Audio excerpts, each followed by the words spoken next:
आखिरकार सऊदी अरब ने मान लिया है, एक्सेप्ट किया है। ध्यान से सुन लीजिएगा और शेयर कीजिएगा। तमाम उम्मत मुस्लिमा से मेरी गुजारिश है, जेन्युइन और सच्ची खबर दुनिया तक पहुंचे, ये आपकी जिम्मेदारी है। दोस्तों, सऊदी अरब ने बताया है आधिकारिक तौर पर कि उसने कई सारे मोसाद के एजेंट्स को गिरफ्तार किया है, जो सऊदी अरब में मेरे मोमिन सुने ध्यान से, जो सऊदी अरब में अलग अलग जगह धमाका करने का प्लान कर रहे थे। सऊदी ने कहा है कि यह प्लान था मोसाद का कि ऐसा धमाका करने के बाद सऊदी अरब और अरब के दूसरे देश कतर, बहरीन, ऐसे देश पूरी तरह से ईरान से जंग में उतर आए। ये सऊदी ऑफिशियल ने माना है। मोमिन, सऊदी ऑफिशियल ने मान लिया है कि हमने मोसाद के ऐसे एजेंट्स को पकड़ा है, गिरफ्तार किया है, जो सऊदी अरब में अलग अलग सिविलियंस के इलाकों पर हमला करके हमें भड़काते और ईरान के खिलाफ जंग में सीधा उतारते। मेरी ये वीडियो अरब देशों में देखी जा रही है और मेरे बहुत करीबी इंसान ने बताया है सबूत देकर कि आपकी वीडियोस अरब की गवर्नमेंट के ऑफिशियल तक देख रहे हैं और वहां हमारी वीडियोस लैंग्वेज चेंज हो जा रही है। यूट्यूब पर ऑप्शन आता है और मुझे यह भी बताया गया है कि आपकी वीडियो को डाउनलोड करके अरब के जर्नलिस्ट जो हैं वो अरबी में ट्रांसलेट करके वॉइस ओवर करके उसको अरब में शेयर भी कर रहे हैं। तो मेरा ये पैगाम अरब के लिए है, अरब के नेताओं के लिए है कि आपको, बल्कि आप ज्यादा इजराइल को हमसे बेहतर जानते हैं और आपको ज्यादा इजराइल को समझना होगा कि इजराइल इस वक्त, अमेरिका और इजराइल दोनों मिलकर ईरान से लड़ नहीं पा रहे हैं।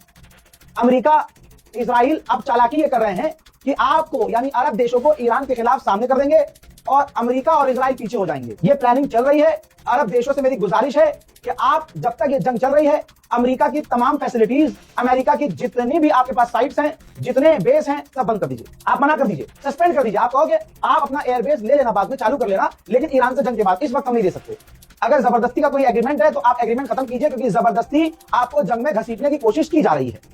आजाद सोचिए, इजराइल कितना बड़ा शैतान, कितना बड़ा। दोस्तों, सबसे पहले यह खुलासा अमेरिका के सबसे बड़े पत्रकार ने किया था और इसका चेहरा मैंने लगाया भी था, बताया भी था कि इसी ने खुलासा किया। टेंशन मत लीजिए, क्रेडिट खोर मैं नहीं हूं, मेरा नाम मोदी नहीं है। ये देखिए, इस बंदे ने खुलासा किया था। अब इसका नया खुलासा है। इसने कहा है कि नेतन्याहू पैनिक हो गया है, नेतन्याहू टेंशन में आ गया है, क्योंकि अरब देशों में उसका नाम खुल गया है। मोसाद की असलियत सामने आ गई है कि सऊदी अरब के अरामको और अरब देशों की ऑयल रिफाइनरी पर ईरान हमला कर ही नहीं रहा है। ईरान सिर्फ जो बोल रहा है उतना कर रहा है। ईरान सिर्फ अमेरिका के मिलिट्री बेस को उड़ा रहा है और आसपास के इलाकों को ईरान के नाम पर मोसाद उड़ा रहा है, ताकि अरब देश भड़क जाएं।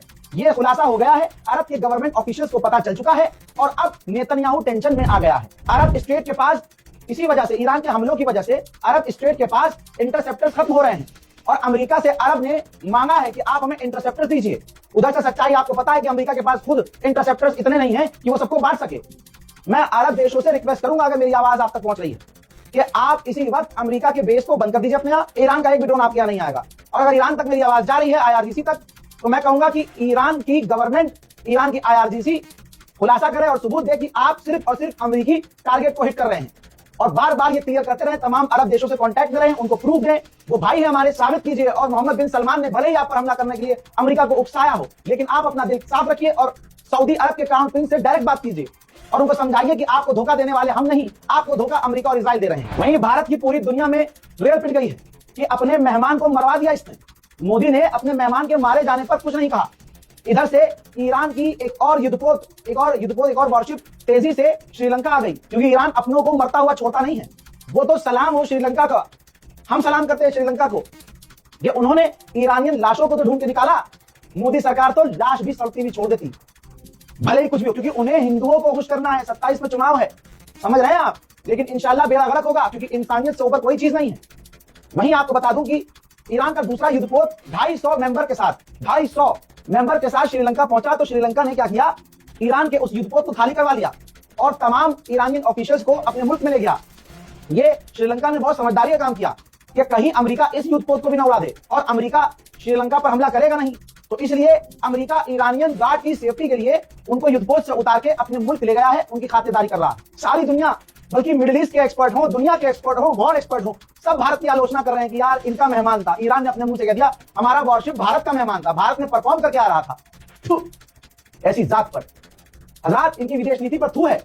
अब जब मोदी को दिख गया कि अब सारी दुनिया मुंह पे थूक रही है, बलगम वाला थूक रही है, तो ये देखिए मोदी की इतनी हिम्मत नहीं, क्योंकि उसे पता है कि चुनाव में झटका पड़ेगा, लोग नाराज हो जाएंगे, तो खुद से कुछ नहीं किया भाई, अपना रिप्रेजेंटेटिव, ध्यान से देख लीजिए भाई, देख लीजिए, नई दिल्ली में स्थित ईरान दूतावास में मोदी जी ने अपने विदेश सचिव विक्रम मिश्री को भेज दिया।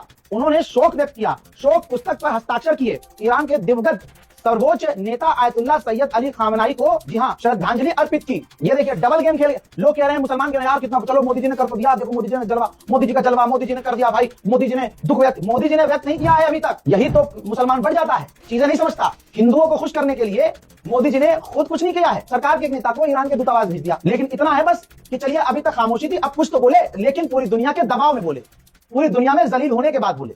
ये हमारी विदेश नीति का हाल है। दोस्तों जल्दी से इस रिपोर्ट को शेयर कीजिए। आप तो सो जाते हैं, लगातार हम जाग रहे होते पूरी रात, इंशाल्लाह अपडेट देते रहेंगे। जय